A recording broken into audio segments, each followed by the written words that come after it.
అయితే మాకు వెదర్ చాలా కూల్గా ఉంది, అయినా కానీ బయటకు వెళ్ళాల్సిన అవసరం వచ్చింది. ఎందుకంటే పాస్ సైజ్ ఫోటో అయితే కావాలంటే ఇద్దరిది కలిసి ఉండేది.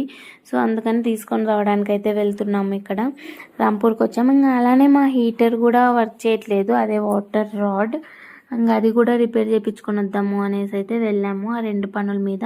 కాకపోతే రాడ్ అయితే అది ఇంకా పని చేయదు అని చెప్పేశారు. సరే అని ఇంకా దాన్ని వదిలేసి ఇంకా నెక్స్ట్ ఫోటో కోసం అయితే ఫోటో షాప్కి వెళ్ళాము.